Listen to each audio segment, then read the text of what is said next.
Get him, guys. A lot of energy, a lot of focus. Absolutely. A lot of energy. So I coached on Saturday, and I think I have a problem when it comes to me coaching baseball. Now, thankfully, I'm the assistant coach or one of the assistant coaches, okay? Because I would just screw everything up. I'm not that bright, not a very smart human being, but I get so excited when the kids do well on the team. I kind of strained my voice on Saturday, and the first inning, the main coach is like, do you want to coach first base? I'm like, sure, yeah. He's like, do you know how to do it? I'm like, yeah, sure. I was like, I'm not going to get in trouble for being too energetic, right? He's like, no, you should be good. Okay. So, and later, one of the other assistant coaches who has been working with the main coach for a while showed up. So he ended up relieving me, partly because in the first inning, when I'm, coaching first base, I am just, like I do in practice with the boys, let's go, after they hit the ball. Okay? Don't look at the ball. Look at the base. Right? Because I want to make sure, at the very least, you get a single. Okay? That's what I was doing. I'm like, go. Yeah. And I'm like, straight. I need to be careful here. Then I kind of strain my voice. And then one of the kids gets up and he just rips a sweet line drive, hits the gap. And I'm just like, yeah. Forgetting I'm a coach. I'm just excited. And I look over at the other dugout, at the other team's dugout, and they're just looking at me like, what the hell is this guy doing? It's not against the rules. I'm just encouraging them, and I'm just filling up. Listen, I'm an energy guy. That's what I'm doing. That's my role, okay? What do? I give energy. And then after that inning, the other guy took over at first, which I'm fine with, okay? I know how to do it if I need to, okay? I need to learn how to calm myself down when I'm on there. I think it's more of a distraction. But anyway, then later in the game, one of the smallest kids on the team, fucking so sweet, two runners on, okay? And like I said, he's one of the smallest kids. Hits a line drive and gets an inside the park home run. It was so freaking cool. That kid did not stop. He did not slow down. There was zero hesitation. It was phenomenal. He's staring at the first base coach. The first base coach is telling him to go to second. As he's going to second, he peeks over to the third base coach and sees that coach is saying, come on, go to third.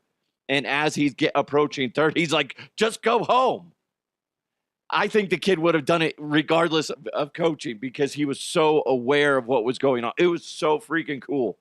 But I was yelling, so excited. The entire dugout was screaming at the top of our lungs. I strained my voice mid, like I could feel something kind of just like a muscle just going, bling, what did you do? But it was cool. So freaking cool. For the littlest guy, one of the littlest guys on the team, to hit it inside the park home run, oh my God. Talk about energizing the entire team. Now, that being said, we lost by 1 run. It was a walk-off at the bottom of the 6th. And they only go 6 innings, so that's the way the ball bounces, okay? They lost, but it was a good freaking game. So I posted something about me, coaching at Northern Lights. That's the league that we're in, right? My son is in, and I help coach. Jefferson, longtime listener, met him once at a Maverick gas station here in Thornton or North Glen. Anyway, he's like, no big deal, but they should have retired my jersey after I hit 16 homers in the final season. I'm like, well, that's kind of badass. If you hit 16 home runs, in a season as a little leaguer. That's awesome. That's awesome. Good for you, Jefferson. I'm proud of you. Jefferson's a grinder, man. He's always who is it? I think you work for FedEx is what you do. And all you drivers out there, all you people out there, you freaking work hard. I got to be honest. I was noticing the other day. I was like, I wonder if I could handle being a delivery driver. Then I thought about it. It's not like it's little tiny packages that you're always delivering, right? It's not like it's going to be like, here's a box full of pillows. Here you go. Oh, this is a bag full of feathers. There you go. It's not going to be that. Somebody's like, here's an entire weight set. And then you got to, get it on a dolly and move it around, all that shit. It's not fun. It's not easy, right? So I don't think I could because I'm a pussy. So I tip of my cat to you, Jefferson, as well as all the other delivery drivers out there. Hope you're working hard, but not too hard. Whether you're delivering packages like, for FedEx or UPS, or maybe you're delivering. Oh, I got some truck drivers that listen to this too. They're all over the place. Who was that? I can't remember.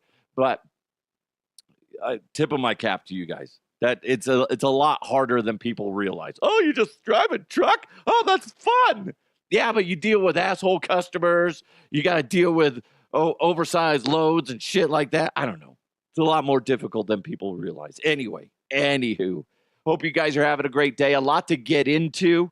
I got a game tonight too, so hopefully my voice is good enough to go for tomorrow. But anyway, make sure you hit that subscribe button as well as the like button to wherever you're watching or listening. And remember, today's show is brought to you by Roof Goat USA as well as Kirkwall Group. So go check them out, either roofgoatusa.com. If you got a roofing need, they're the ones to go to. Or if you need some bookkeeping or tax service needs done, go check out kirkwallgroup.net. All right, what we need to do now, you know what time it is. Let's jump into some headlines. Let's go! Let's go! And now, here are the headlines. Listen, we made fun of the U.S. government for putting a tariff on that McDonald Island where it's only inhabited by penguins. There hasn't been a human that stepped foot on there in 10 years. They don't even have a freaking dock over there, let alone an airport. And they're like, well, we put tariffs on them. Well, guess what? It's an island full of penguins. Oh, sweet innocent penguins? Bullshit. A penguin just caused a helicopter crash in South Africa. Dun dun dun. Hey, it happened. The passenger riding in the front seat of the helicopter held the box containing the penguin on his lap. Okay, securing it with his hands. But he lost his grip just after takeoff, and the box slid into the pilot's, cyclic pitch control lever. The lever was pushed to the far right position, causing the helicopter to roll to the right and strike the ground with its rotors. Oh my God, you fucking idiot. God damn it. Use your big boy hands and hold on to the box.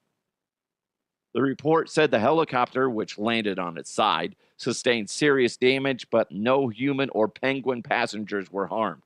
Okay, now the headline is, yes, it's a penguin that caused the crash. It's Butterfingers that was holding the fucking box. That's the problem. Fucking penguin's getting all the fingers pointed at it. It did nothing wrong. It was in the box. What's it supposed to do? What's in the box? What's in the box? It's a fucking penguin. That's what's in the box. And Dickhead McGee, who just ate some KFC or some shit, had greasy fingers, couldn't hold on to the box. I got to fly a helicopter back in the day, and it was actually really cool. I have a fear of heights, but for whatever reason, when I was up in the helicopter, it did not matter. And I don't recall us having doors. on that helicopter. I could be wrong, but it just did. When you're that high, it just didn't seem to fucking matter. I'm like, oh, whatever. If I fall out, I fall out. But I remember, they're talking about the pitch control and all this stuff. You got foot, at least on this one that I was in. You have the foot controls, which I believe control the tail, and then you got the handles or whatever, the steering wheel type of thing that you have in front of you. And then, like I said, the pitch was like if I was on the left-hand side of the helicopter, and so the pitch control was right in the middle between me and the instructor. But there was a point in time where we're way up above Westminster, Colorado, and he's like, all right, Scott, it's all you. Let's go left, or whatever the fuck he said. I'm like, okay. There I was. I was like fucking Airwolf. That's what it was. That only makes sense to like a small fraction of the people listening. It's an old school helicopter TV show from the early 80s. I don't even think it was on that long, but that was really cool thing. I feel like being a basic helicopter pilot, I could do. Now, when you start upgrading to, special forces or just military in general, no, I can't do that shit. You look at some of the footage of some of the things that they're doing. Holy crap. Again, another tip of the cap to something that I can't do. Okay? Pretty cool. But hey, don't always go and blame the penguin, okay? Blame the guy that, dipped his hands in fucking grease and then was like, let's hold a penguin in a box. Dickhead. Well, Blue Origin, the phallus-shaped spacecraft that is owned by the Amazon dude, Jeff Bezos, okay? Yeah, their spaceship looks like a cock. Like, you remember that from Austin Powers back in the day? They're like, it looks like a giant, and then they kept, cock-a-doodle-doo, and then they just kept referring back that it looks like a dick. That's what theirs are shaped like, is really bizarre. And it even has on the top, the capsule is kind of goes out like a mush. Anyway, you get the idea. You get the idea. You know what a wiener looks like. You do. Anyway, they launched Katy Perry up into space-ish. Okay, she just like peek out and then down. It was right around 11 minutes for the entire trip. 4 of that is in actual space that you're up there. Now, while I'm kind of poking fun of the fact that it's not like she went into like deep space, she wasn't way out there, but she crossed the line. She's been further into space than I have, and most likely you. That's pretty cool. I haven't heard back yet because this just happened this morning. I haven't heard back yet if she did sing, because she said that she was planning to perform a rendition of a song when she was up there. She said, we're going to be singing when we're up there. I don't know if she officially did. Because how cool would it be the first person to go up there and actually perform a song? That being said, what if, because they had like journalists up there, they had, actual brilliant people, not to say she's stupid, but it's just like, they have people, highly educated individuals, and then there's a performer, and it'd be kind of annoying because it would be her trying to take center stage, taking away from your moment. I mean, because think about if you get the invite to go up into space on this all-woman flight, maybe they're just like, hey, let's, maybe it's not an all-woman flight and they want you to go up there, or ma'am, maybe you want to go up there. Either way, doesn't matter.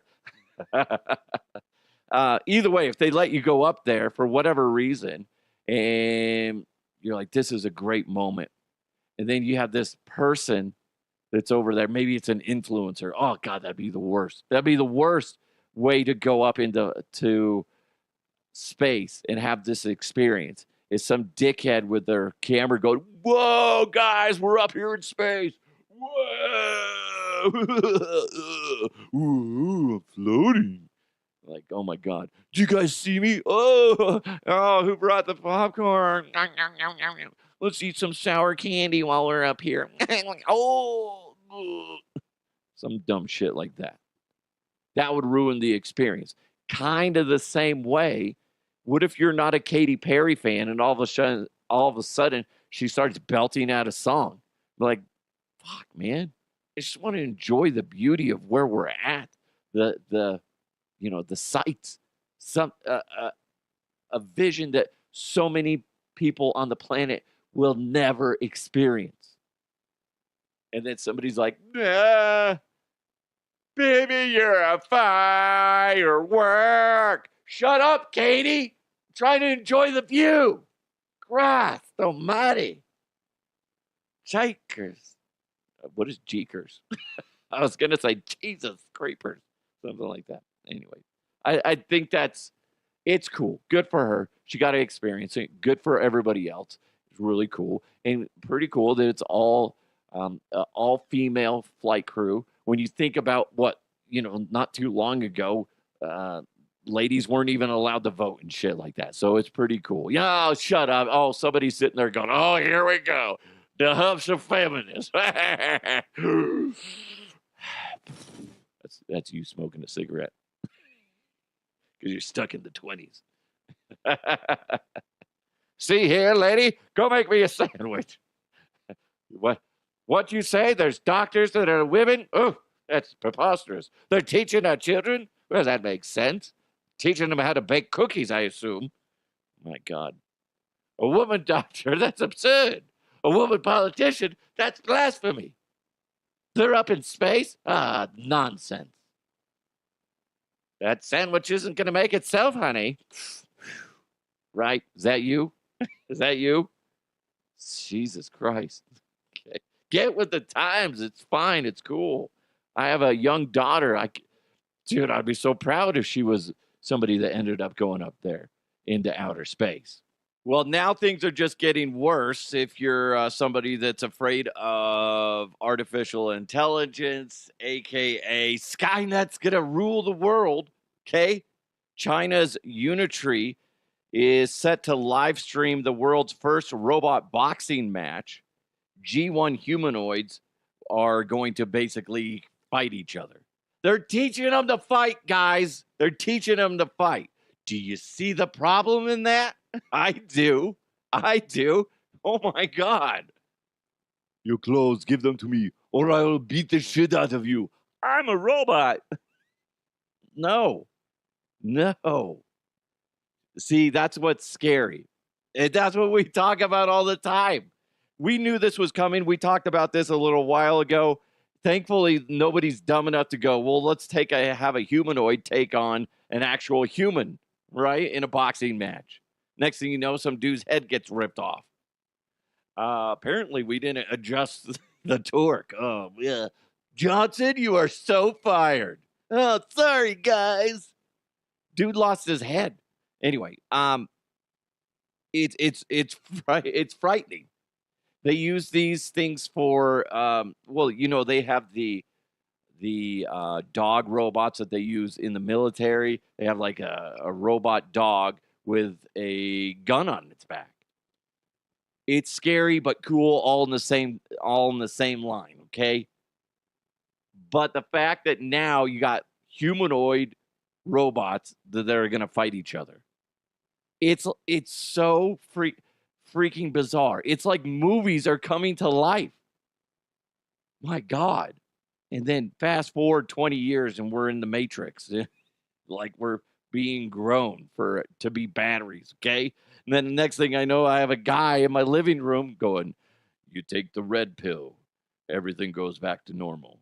You take you take the blue pill, you go back to Wonderland. Or I don't know what the fuck. I don't remember what Morpheus says, but Jesus Christ, shit's gonna get crazy. Then I have to go, am I taking the blue pill or am I taking the red pill? Do I want to live in the fantasy world that's being created to me by, Skynet, aka the Matrix, robot people thingies? Or do I want to see how far the rabbit hole goes? And then next thing you know, I'm fighting, Agent Smith, kicking his ass, taking names. I know Kung Fu. Show me. Oh my God, I love that movie still. Still a great movie. Kind of got weird in the series of movies, but ultimately, say the first one's the best. The first one's the best. But does that kind of freak you out a little bit, guys? Maybe not now, but you see how it's evolving, how they're using AI and robotics together.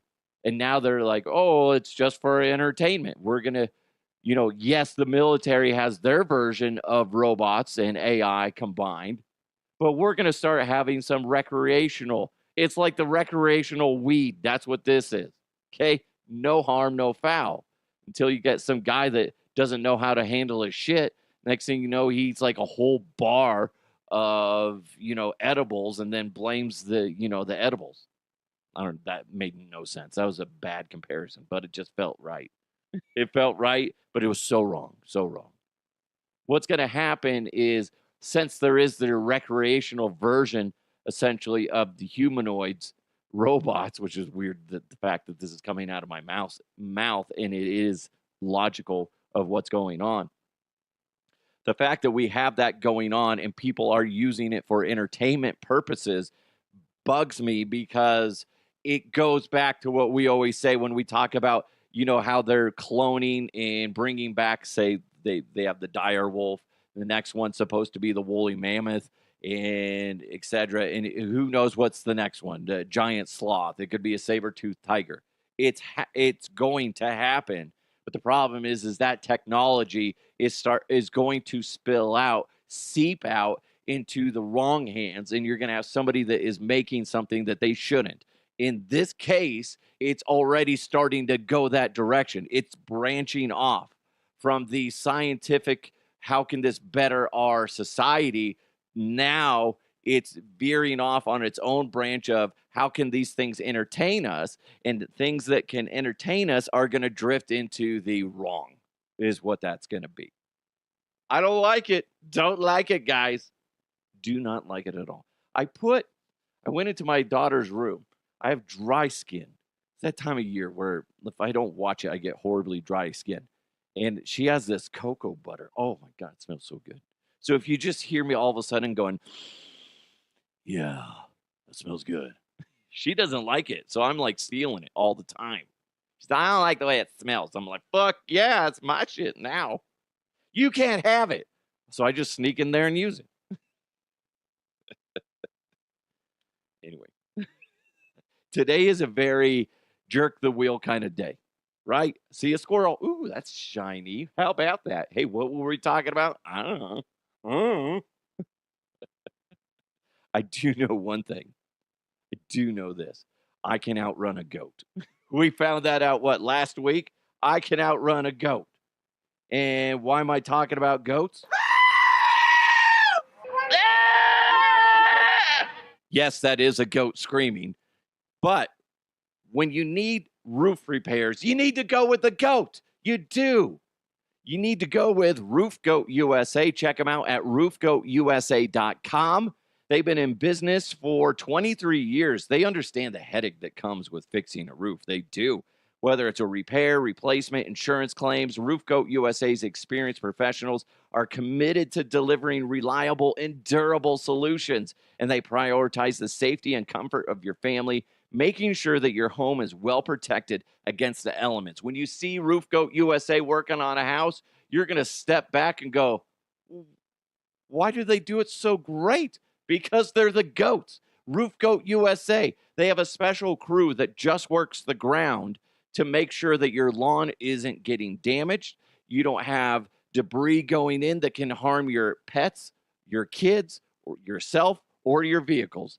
That's the Roof Goat USA difference. They take the little steps to make sure that the experience is so grand. Roof Goat USA guarantees their work. They got a 30-year coverage from date of install. That's all materials and labor for 30 days, or 30 days, excuse me, 30 years. 30 years from date of install. That's pretty freaking cool. For all your roofing needs, contact the GOAT. You got to go with the GOAT.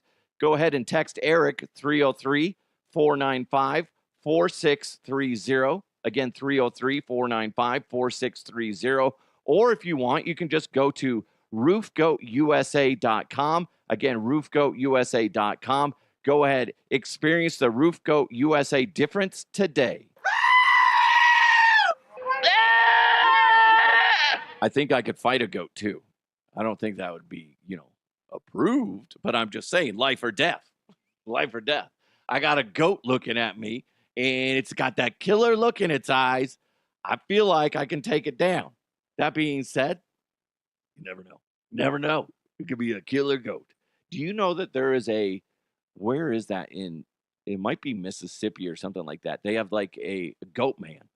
It's kind of like Bigfoot, but it's like a goat man. Just saying. Just saying. That could make its way over here. And if I have to fight a goat man, I'll fight a goat man. You're welcome for going down that path. I told you, I don't know what's wrong with me today. Okay? I am veering all over the place. I'm like a little kid that dad's just like, hey, go ahead, drive. I'm too drunk. And then we're on this dirt road and I'm like, woo, wait, this is fun, daddy. That's me. Like, oh, shit. Overcorrecting. Way too much. Way too much. Anyway. It's a weird day. It's a weird day. Speaking of weird, this is disturbing, but then when you find out where it's at, there's two places this could be. One is Florida, okay? I'm already going to subtract that from the equation. And then you're going to be like, well, if it's not Florida, where else could it be? Oh, then I'll say the place, and you'll be like, yeah, that makes sense. It makes sense. It does. A stranger had sex with a corpse on a subway train. I guess the subway train kind of gives it away. Yeah. And then the corpse was robbed twice because apparently whoever robbed it first did a shitty job. The other guy's just like, I'll go finish the deal. This is in Manhattan, New York City. Yeah. Well, if you're horny, go fuck a corpse that's just riding the subway. First of all, that's disturbing, disgusting. They believe they have a good image of who the guy is. It's sad, but it's so fucked up. It's kind of funny, but not really that funny. Let's be honest. That's one of those where you want to laugh. You're like, now I feel bad for laughing. Because imagine if that was your loved one that's getting banged away on the train. Like, I guess the guy's just like, hey, a hoe's a hoe. I guess. No, that's just fucking wrong. So fucking wrong. I don't know if it was a male or female body, but either way, it was disrespected on so many levels. One, the dude that banged it, and then the individuals that thought it was appropriate to rob. I don't like people that commit crimes anyway. Then to do something so disgusting to a human that has deceased. Why did I put this in the show? What the fuck? What? I apologize. I shouldn't have done it. Let's pretend this never happened. Ew, gross. Classic New York, though. Okay, but you see my point, though, where I said it could be Florida. You wouldn't be surprised if that was on a bus, and then you're like, oh, it's in Florida? Yeah, that makes sense. That tracks. Okay? And then the fact that I said it was in New York, you're like, yeah, okay, yeah, that does make sense, too. I got to bring this up because it's such nonsense. And this is the problem with so many individuals that have the ability to have a platform now. Yes, everybody seems to have a fucking podcast, but so many of those individuals that have podcasts, they're not putting in the work. They're just doing like 1 or 2 episodes a month and then saying outrageous things just so that they get publicity. Okay? And that's the shit that bugs me. I do 4 episodes a week. Basically, I'm jealous in a sense because they're putting out this nonsense and they're getting exposure where I can just do slight nonsense and not get any exposure. What am I talking about? I'm not even going to say the guy's name. A right-wing Christian podcaster, says the headline, claims that airport body scanners can turn you gay. Well, that explains why I want to hum on a dong after I go through security. Am I right? Come on, dude. Come on.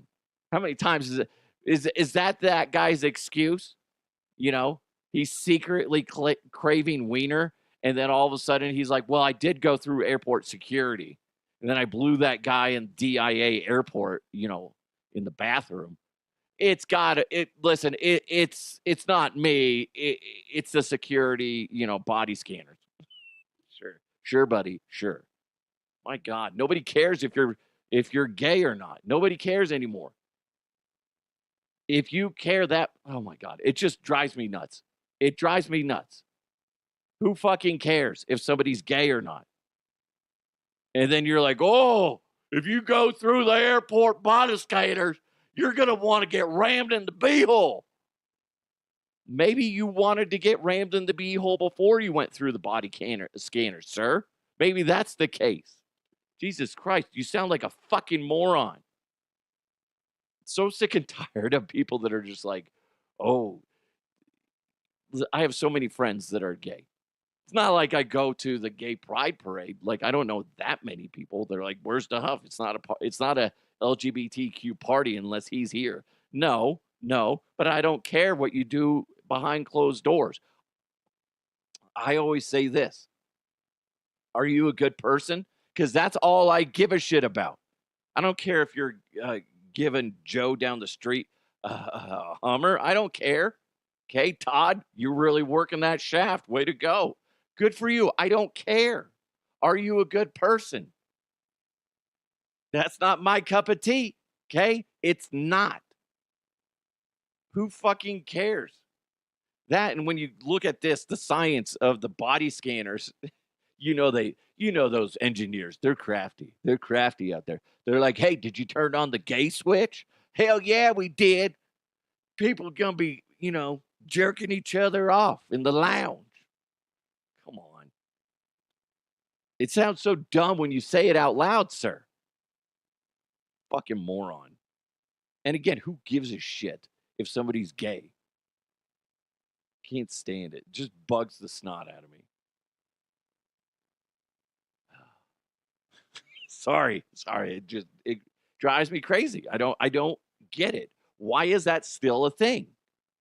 We have this weird gap in society where back in the day, it didn't matter who you were boning. Everybody was just fine with it. Oh, you just got your rocks off. Who cares? Care? I don't care. Right? And then in the 1900s somewhere, it seems like everybody's just like, nah, no, we're not going to do that anymore. You might do it in secret, but we're going to judge everybody publicly. That's what it seems like. It's like, why? Why the fuck does it matter? Anyway, I am a friend of the community, okay? If anybody comes after you, I got your back, okay? Not like, I'm not going to, back, you know what I mean? I'm just saying, told you, I'm a fan of vagina, not a fan of cock. But I got you, okay? Shoulder to shoulder, how about that? Okay, don't need anybody whispering. I'm kidding, it doesn't matter. I had somebody once send me a message after I went on a rant of me not understanding why people are so homophobic. Duff, I think you're funny, but I don't like the fact that you defend the gays. You're like, why does it fucking matter? Then he didn't respond. Maybe he was just sitting there going, he's right. It doesn't matter. Just be nice. How about that? Don't be an asshole to people. We don't need to talk anymore about it, but we're going to be going into sports. Try not to be a dick today to people. How about that? If you see two people holding hands, how about the fact that they're sharing love together, not being assholes and beating on each other or, being an asshole to other people? How about that? That's a good thing. That's what we need in society. is not projecting hate, but embracing love. Boom, there you go. Didn't think you'd get Preacher to Huff today, did you? Hey, everybody, it's Preacher to Huff. Quit being a dick muncher. Well, unless that's what floats your boat. I kind of used the wrong, quit being an asshole. How about that? Because, listen, if you do jump on dicks, it's fine. I don't care. Boy, I feel like I'm digging myself in a hole trying to be nice. Right? I'm like, hey, everything's fine. And then digging a hole. He said dick muncher. Is he trying to be funny? No, I'm just dumb. Anyhow. Love. That's all that matters. Anyway, before we get into sports, if you're running a business and you need help with the back of the house, you need someone with experience and is trustworthy. You need the Kirkwall Group.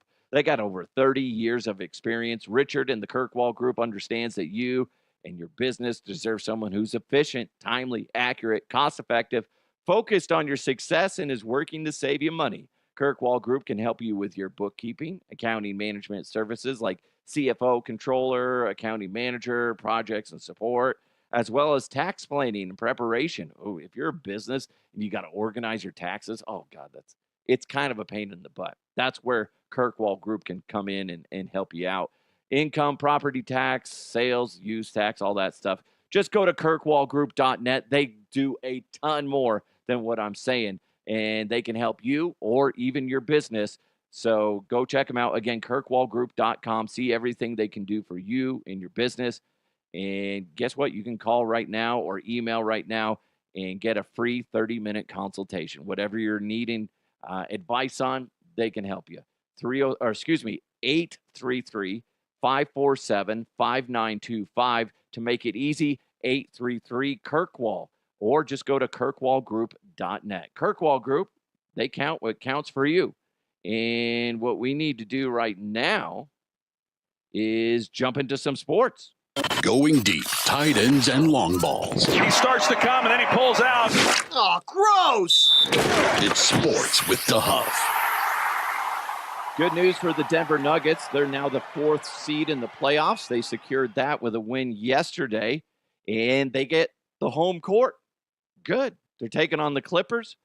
First game is going to be April 19th. I believe tip-off is right around 1:30 Denver time. And you know what? They got a good shot. They got a good shot at moving beyond the first round. And I got to say this. If the new interim head coach, is it Adelman? Is that how you say his last name? If they win the first round and beat the Clippers and move on to the second round, he wins that head coaching job. If he doesn't get the head coaching job after moving beyond the first round, then you know for sure that Kroenke had other plans than what meets the eye. You know what I'm saying? It's like he fired Malone because he wants to bring in somebody else. Well, if Adelman is good, let him keep the gig. I think everybody's fine with that. I think the players would appreciate that. Adelman was talking about, did I save the audio? Oh my God, Scott. Oh, Scott. Oh, dear God. Did I forget to save the audio? Hold on 1 second. Please be patient. I think I did. Well, anyway, he was, sorry. I thought I saved it. I was busy. Listen, I've been waiting for a package to arrive. So what you guys don't realize is every so often I have to hit stop and run upstairs because my wife is in meetings and I don't want to, because we have to sign for the package. So I don't want to screw her up and I don't want to miss the package, blah, blah, blah. Anyway, hold on. I think I have the email of Adelman talking about Nikola Jokic, because it's one of these things that we talk about. And when you hear somebody else other than, say, me or you or your buddies at work talk about it, It just really heightens everything. He's talking about the greatness of Nikola Jokic because he's phenomenal. He's special. We say that all the time. He's a special freaking player. And so many people, I think, don't embrace what's happening in front of you. I've said this before. I wish I would have paid more attention to Michael Jordan when he was playing, but I just wasn't. I was in my own little world, and then after he retires, all this stuff, then I'm like, oh shit, I feel like I missed out on greatness. Nikola Jokic, greatness peak is right now. And if you're not paying attention, you're missing out. Here's Adelman on Jokic's greatness. I'll say this. I've been around special players. I've never seen any player like him. With the work he puts in away from it, people don't see him when he works out player development on his own. Just how systematic he is, professional, no wasted steps, no wasted seconds. He is absolutely the most impressive basketball player I've ever seen. And I mean that in the sense of all things. And because I get the chance to see him on off days, and like you said, what he's doing right now with his body, he's such a great example for young basketball players coming up, not just how he plays the game, but just his intensity to stay at that level. And I think we all know in life, no matter what you're good at, it's hard to stay there for anybody, like whatever your traits are. And he happens to have a skill set that's, unworldly. And he's kept it there for all these years. So don't get tired of it because it's going to go away someday. And it's pretty impressive, man, to watch. Absolutely. Don't get tired of it. Embrace it. If you're able to watch his games, watch it. You don't even have to be a basketball fan, guys. That's the thing. When you watch him, and like I said, you don't have to be this hardcore fan of basketball, but when you watch what he does on the court, you can't help but go, wow, holy shit, that's not normal. Whether it's these last second, full court shots, whether it's these amazing passes, no look passes, or just, these, inbound launches to somebody on the other end of the court, like a fucking football player to a receiver, hitting like Jamal Murray so Murray can hit a three, something like that. It's just great. It's just great. The other day, I'm not going to play the audio, but Aaron Gordon, his teammate, which they are a great combination. He talked about how he always tells Jokic, if he ever does become a head coach, that he'd be on the staff. He wants to be on the staff because Jokic, with all these changes going on, has really kind of stepped in of he's being a player coach, which needs to happen on, I think, most teams. When you have a vocal captain / coach that is in a uniform, it can help a team go a little further. There's an individual on our baseball team. I try to keep encouraging him, Q, and that is his nickname. And I'm just like, dude, you're like the on-field coach. You know everything that's going on. Now, partly that's because his dad is the head coach, the main coach. But he knows so much about the game. He knows all the little details. He knows a shit ton more than I do. I'm just bigger. That's it. But it helps to have that, because when he talks to his fellow players, hey guys, I noticed that you do this. Try to do this when you're in this moment. Blah blah blah blah blah. Okay, yeah, cool. And it doesn't feel like the big boss man is coming down on you. It really, I think, opens up a lot more room for achievement when you have individuals on the court or on the field like that. So with Jokic taking the reins of essentially an assistant coach and being a little bit more aggressive with his teammates and saying, here's a play we can do. We need to do this. He is a great. We talk about the GOAT with Roof Goat USA. Nikola Jokic is a great example of going above and beyond and being the great. You got to go with the GOAT. I always say with Roof Goat USA, you got to go with Jokic. Oh my God, that is such a shameful plug for Roof Goat. But you see what I'm saying? The individuals that go above and beyond and don't just sit there and stick to, well, this is the game plan. This is what I'm supposed to do. This is my role. I can't go beyond that. Guess what? You're not going to achieve as much as you should. Okay? It's okay to go outside the box and go above and beyond and do things that people aren't expecting. Yeah, you're a player. You go out there and dominate. But you know what? You can draw up plays. Why the fuck not? You know what that does? That energizes the players around you going, oh, shit, man. Yeah, this is a Jokic play. I like it.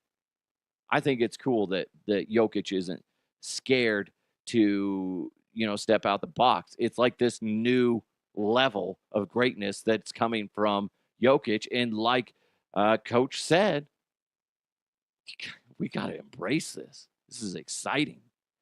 I wanted to bring this up. I saw this last week, meant to get to it, but just didn't have time. There's a lot of individuals. There's some miscellaneous no-name defensive back that was bagging on Shedeur Sanders, former Colorado Buffalo quarterback, saying that he pats the ball too much. He's like, oh, go ahead, pat that ball. We just gonna pick it. That's not what he sounded like, but that's essentially what he said. And I'm here to say nonsense because I didn't think it was anything to be concerned about. In fact, former quarterback in the NFL, and I always say his last name wrong, Dan Orlovsky, something like that, whatever, of ESPN, explains why people need to stop freaking out about that. It's not a big deal, and it's definitely not going to hurt his draft status. Are you goddamn serious? Where the fuck did I save that shit? What is wrong? What is happening? Dan, where is the audio? Where is it? Oh my Lord, sweet mother of pearl. What is happening to my brain? I swear on everything, I saved that earlier. Probably lost it. Saved it somewhere else. Oh my fucking God. What is happening? There we go. Here we go. Here's Dan. Patting the football has been around for a long time. Some of the great quarterbacks in the NFL have patted the football. Dan Marino, John Elway, Tom Brady, Aaron Rodgers, Matthew Stafford. It matters for some, and it doesn't matter for others. So the ones that it doesn't matter for, they have a couple traits. One, elite arm strength or a lightning quick release. That's a player like Aaron Rodgers. Elite arm strength, Josh Allen. Or they play with remarkable anticipation and ball placement. So the patting the football is nothing new. It doesn't matter to most guys. Now, the ones who it does matter to, average to below average arm strength. Yep. Or it takes you a long time to see it happen in the NFL, to see the window open or shut. Or you have average anticipation and ball placement. That's when it's going to matter. I do not think Shedeur falls into that group for the most part. If you want to have a conversation about arm strength, we could probably have that one. That would be the only moment. Or quick game. Quick game. So, every quarterback does it because this is a timing mechanism. It's like an indicator. Quick game meaning like 1, 2, 3, and throw. You don't want to do 1, 2, 3, throw, and then have a very long release. Then guys will jump it. But I think this is more often something or nothing than something. All right, so all right, there you go. Thank you so much to ESPN for that sound. Yes, anybody that is freaking out about his pat needs to shut the fuck up. Because most of the experts that I've heard, I haven't heard any expert actually out there say that's a problem. Because it's not a problem. It's just people that some dickhead miscellaneous defensive back is just going, I don't know. He's just trying to get his name out there. And who's one of the biggest names in the draft, regardless of where he goes? It's Shedeur Sanders. So fuck that guy. He didn't know shit. Ultimately, it comes down to Shedeur strapping it in and going out on the field in the NFL and doing his thing. And it's up to him. We can say it doesn't matter for the ball, Pat, but if he goes out there and he can't read the defenses and he's taking too much time, yeah, exactly what Dan was saying. It's going to be a problem. Time will tell. Every player reacts differently. Well, every individual reacts differently to extreme pressure. And when you're in the NFL, you're in a much bigger level. It's like in Mario Brothers going from level 1 to level 8 all of a sudden, and you're like, well, this is difficult. Shit. There's those bullets everywhere. You got to jump on them or duck. Okay, you got to be careful. It's a lot. If you just go in there and don't know what the fuck you're doing, it's going to be overwhelming. And if you don't execute, you're done. So Shedeur, as much as I want to defend him, ultimately it comes down to him. He's going to have to do the work. He's got to do the work and make shit happen. Otherwise, he's going to be a bust, and he is going to flame out dramatically because of who he is, where he's come from, and the shit that he's talked, right? So there's a lot of pressure on Shedeur to figure shit out. If he gets drafted, when he gets drafted, if I see video of Shedeur out and about in Vegas or anywhere partying it up, renting out a strip club allegedly, doing any of that, I'm going to be pissed off. And then I'm going to point the finger and say, he's going to bust. I want to see the guys that get drafted. I don't care what fucking position. You are locked in 100%. Because there's way too many people out there that are, one, after your position, and two, people that go up against you that want to make you fail. And they want to be the best they can be. So if you don't go out there giving 100%, you're going to get knocked down and you're going to be out of the league quick. So Shedeur, stay focused, stay locked in, and go earn your paycheck. This is real shit. This is real shit. Hey, real quick, something I wanted to mention. I thought this was really cool. We've talked about it before with Randy Johnson, but now Ken Griffey Jr. was in the spotlight. And I want to say I mentioned him before, but he's a photographer now. And he was hired by masters.com. He took a couple pictures. Actually, I got to be honest. The only picture that I saw that they posted of his wasn't anything fantastic. But you know what? It's still cool. Ken Griffey Jr., Hall of Fame baseball player. I remember growing up when I was in middle school and high school, I had one of those trappers where it had a clear sleeve up front, and I would go and get like the baseball Beckett or the football Beckett and cut out my favorite players, whether it was John Elway, whether it was Barry Sanders. When it comes to baseball, it would be Frank Thomas or Ken Griffey Jr. in this case too. And I would slide the picture up there, and it looked cool. It was basically a cutout of my favorite player, and I thought that was cool. I've always loved the way Ken Griffey Jr. played baseball. And the fact that he went, just like Randy Johnson, didn't go into the booth, didn't become a talking head.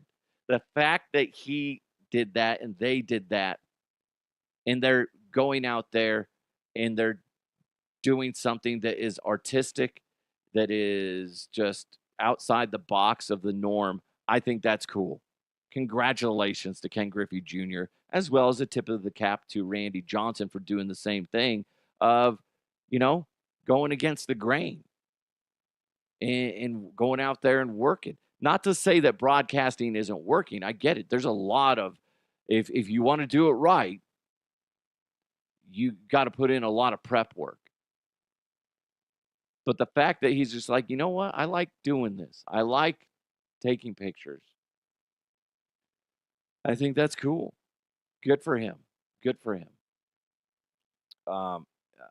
I just think that's neat. Super neat. Real quick, let's jump into the mailbag. Mailbag. You've got mail. All right, this comes in from Michael. It's in response to Katy Perry going up in space. Okay?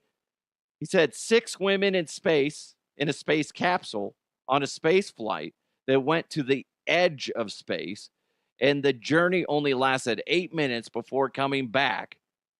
There are all kinds of jokes set up in here, but I'm not going to touch them. Come on, you pussy. Come on. Pussy. Pussy. I told Michael to DM me the jokes, but he hasn't. Okay? Probably they're that bad. All I could think of, because, this is me being an asshole. And hopefully you have a sense of humor when you listen to. If you're listening to this show and you don't have a sense of humor and you got a big old wad of nonsense up your back can, then I don't know what the hell's wrong with you. This is my thing. I imagine they could make a movie parody of this, right? 6 ladies go up into space, okay? It's only for like an 11-minute trip or whatever it ends up being. I imagine it's like a, bachelorette party bus. That's what I imagine, okay? They're like, woo! Let's bring the margaritas! Yeah! Hey, Katie's here! Ooh, ooh! And, they stow away a male stripper nobody knows about. He's just locked over in the bathroom, okay? And they let him out when, once things get, going. They got essentially 4 minutes in space to get, just fuck shit up, okay? And then, when it comes back down to Earth, the hatch opens, and, there's that one lady that drank too much, okay? She's got mascara smeared, and her dress is torn. It's like, why are you in a dress? You were in a spacesuit when you lifted off. She's like, I don't care. I don't care. Blah, blah, blah. Pukes all over Jeff Bezos. Like I said, makeup smeared. She's like, nobody loves me. And everybody else is like, fuck. Carol, we get it. You're hammered. Jesus Christ, how many margaritas did she drink? She was drinking before she got on. That's what I like to think of. Okay? It is weird, Jeff Bezos. I don't know what you were thinking when you have a cock-shaped space shuttle. I mean, you're just opening yourself up for, jokes, right? Who wants to jump on a giant phallus? I got to let you guys go. My delivery is about to come to the door. Fantastic moment for me getting a new cell phone. I haven't had a new cell phone in like 4 years. I got all the drama of switching everything over. Okay. I don't know about you, but transferring porn is really difficult. Takes a lot of time. There's a lot of videos that I've saved on my phone. Just kidding. I'm kidding. Or am I? Oh. Hey, big shout out to Wendy. She just went through her 2nd treatment of chemo. Kicking butt, taking names. You know what she decided to do? Fuck yeah. Shaved her head. And as soon as my son went over there to hang out with her son, she's like, okay, JD, you got to rub my head for good luck. I don't know if he did it. I don't remember if he told me. If he better fucking, rub her head for good luck. So, Wendy, keep kicking ass, taking names. You know what? Rest when you need to rest. Okay? Just anybody that's been through it will tell you, just focus on you. Okay? And everybody around her, if you see her, say some kind words. She deserves it. She deserves it. So keep kicking butt. Hopefully, if you listen to this show today, whether it's you, Wendy, who's going through some shit, or maybe you're just listening and, life can, knock you down sometimes. Hopefully, you laughed a little bit in this episode. That's what I'm getting at. And that's what we're all about here. So thanks for listening. Thanks for watching. Make sure you hit the like button, hit the subscribe button as well. Big thanks to Roof Goat USA. Go to roofgoatusa.com.